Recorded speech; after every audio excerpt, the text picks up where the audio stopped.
report surfaced before Sunday's game that Kevin Colbert's going to step down as the Steelers front office guy, GM. He's run player personnel for the Steelers since 2000. He will step down after the 2022 draft.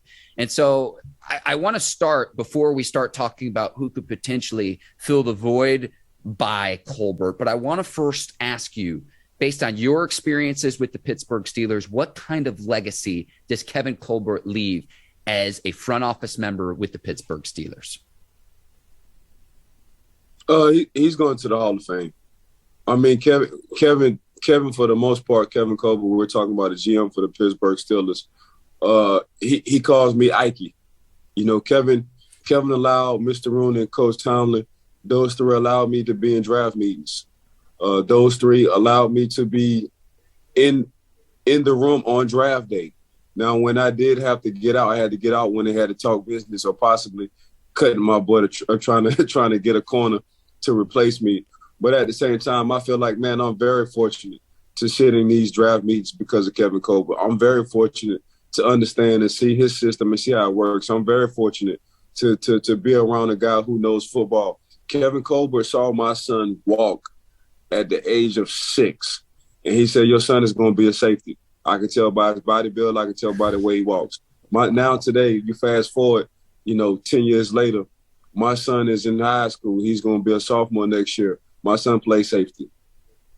So Kevin Colbert, just over a course of years and doing this for so long, but he can just tell by how a person walk, how a person carry himself. Man, your son going to run a 4.3. I said, Kevin, man, the dude's just 6 years old. I'm telling you, I'm saying by the way he walk.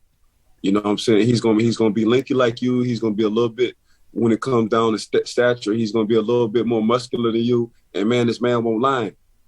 This man won't lie at all. But when you just have an eye for it, and I think that's what Kevin Colbert, that's why he's been so good for so long. He just has an eye. He has a knack to see talent for a body build, to see at what position, how this person can play, to see if you good in and out of breaks, to see if you can make this throw as a quarterback, to see if you got a high IQ as a D tackle or a center. Like, that's Kevin Colbert. He don't even try. It's natural for him. So you know how we always talking about good mechanics that don't go to mechanical school, but they can just break a car down and everything will be good. When you want to talk about a barber who's never been to school, but he's one of the best barbers in the world, that's Kevin Colbert. Now, he does have a degree, but that's Kevin Colbert as a GM. He just have a knack for talent. He have an eye for football. And a great thing about Kevin Colbert is, man, you getting Steelers. And what I mean by Steelers, that's the first thing Kevin Colbert told me. Man, take the height, size, and speed out of it. Is he a Steeler? And once I understood that part on how they draft, I said, okay, that's why this man has been successful for so long. But under Kevin Colbert's reign, I don't know how many Pro Bowl guys he have drafted. I'm guessing at least 60. At least 60. So I'm so glad Detroit. I'm so glad Kevin left Detroit to come back home for the Pittsburgh Steelers and be a GM. Man, he had a heck of a run. He will, in my mind, make the Hall of Fame, just like Isaac Smith sitting over there with the Baltimore Ravens. But, man, big kudos to Kevin Colbert, man. Kevin Colbert has taught me a lot, and it's the reason why I wanted to be a scout and still want to be a scout of some sort, hopefully working up the ranks to be a GM. But this is what we do. So big shout out to Kevin Colbert. Man, he had a heck of a career. I can't wait to see you because I'm definitely going to pop up in there and see what the heck you're doing. Winning 2 Super Bowls, again, running player personnel for the Steelers since 2000. Like, in those draft meetings, like, what's the best story that you can share with your interactions with Kevin Colbert? You can leave names out if you need to, but when you're sitting in those meetings, Kevin Colbert's there. What's the best story you have inside of that room? My Kevin Colbert, I'll tell you this, Mark. As a professional athlete, you just want somebody to be straight up with you.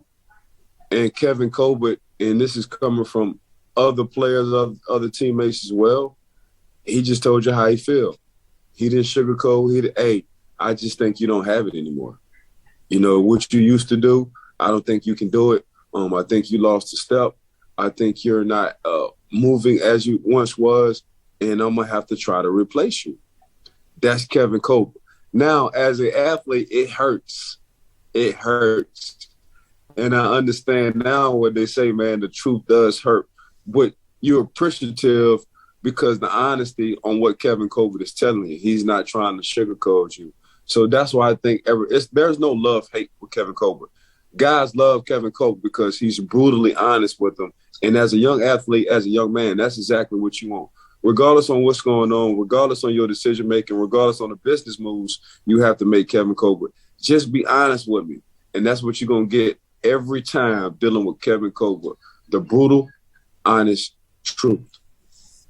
And that's coming from a player who spent 12 years as part of the Pittsburgh Steelers organization too. The two names that popped up in my research of who could potentially fill the void by Kevin Colbert, both internal candidates. We talk all the time about Omar Khan and how he's a salary cap wizard. He's the Steelers' money man. Brandon Hunt as well, the pro scouting coordinator too. Right. Two names that I know are very well respected within the Steelers organization. I know we've talked ad nauseum in the past about how Omar Khan could then be the next guy. Those are the two names that came to my mind. Just your thoughts about that. Is there anyone else? But those were the two names that I think could fill the void. What say you, Ike Taylor? I mean, you hit it on the head. The article came out yesterday, Mark, that those two was in, contention of possibly being the next after Kevin Colbert steps down. So for me, man, Brandon Hunt, B Hunt, man, B Hunt is a good dude. He's the one that came up the ladder, so say, step by step by step.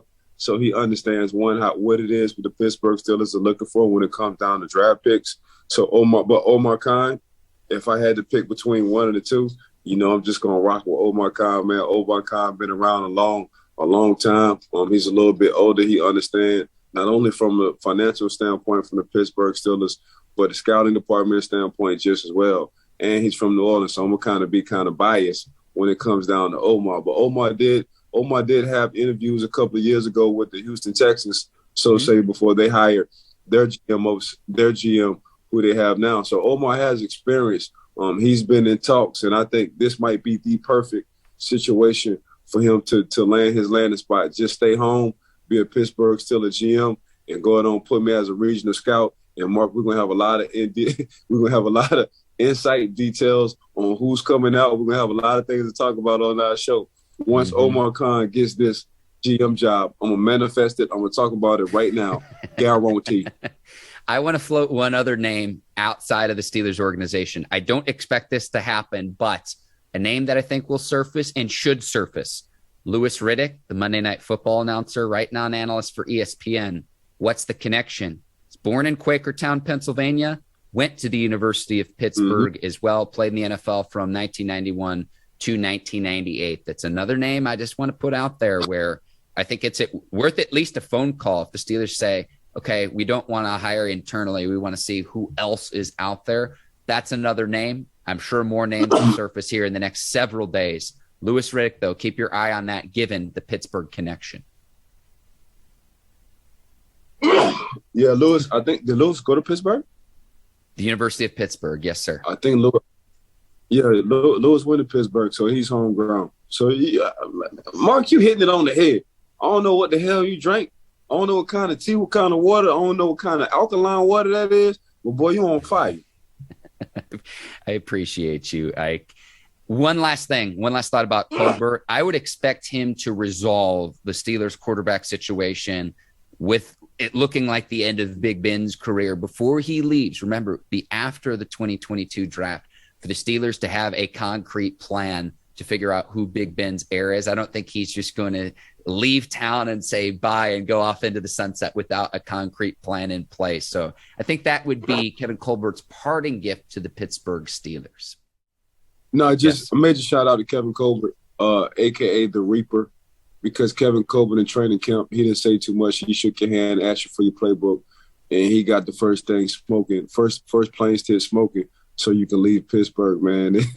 Kevin Colbert is a savage when it came down to that kind of stuff. So lucky I didn't have to go through it. Thank God I didn't have to go through that. But, man, shout out to Kevin Colbert for making all the big, tough executive decisions and putting Pittsburgh, when it came down to the draft, year in and year out, in playoff contentions. Look forward to his Hall of Fame induction in Canton several years from now.